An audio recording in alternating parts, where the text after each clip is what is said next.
Ahojte, dnes vám ukážem, ako vymeniť olej v traktorovej kosačke Wolfgarten 92160H Hydrostatic Wolfgarten Expert.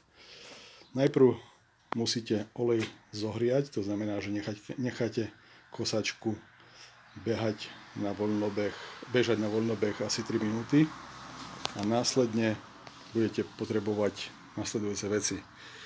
Nádobu, do ktorej spustíte starý olej, odmerku, ideálne litrovú, ja mám pol-litrovú, takúto priesvitnú, alebo nemusí byť priesvitná, plastovú rúrku a kľúč číslo 10.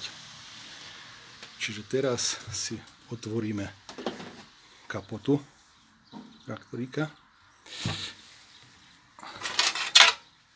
podložíme nádobu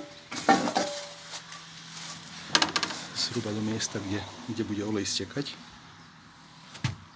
a zasunieme túto plastovú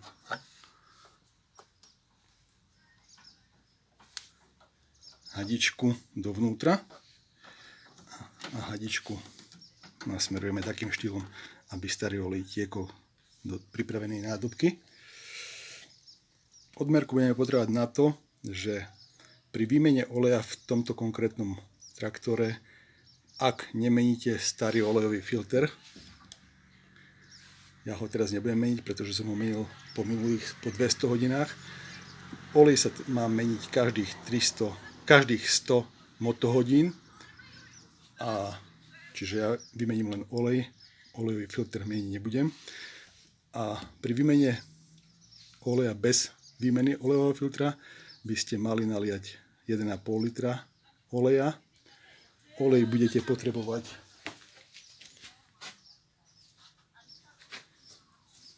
takýto. To znamená 10V30 M4T. A budete potrebovať 1,5 litra. V prípade, že by ste menili aj olejový filter, potrebujete 1,7 litra.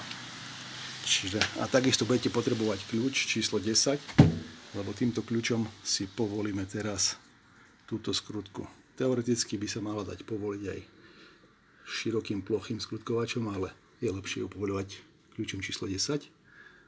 Čiže povolíme ju proti smeru hodinových ručičiek. Olej by mal začať postupne vytekať. A samozrejme otvoríme hornú časť.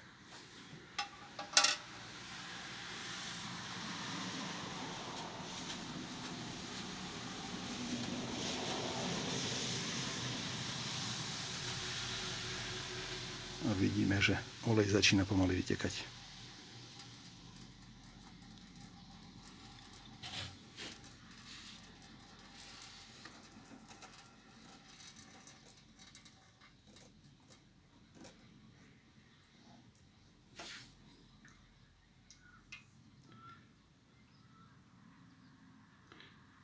Až vytečie všetok starý olej, túto skrutku naspäť dotiahneme a pripravenou odmerkou si zmeriame, koľko oleja starého vytieklo.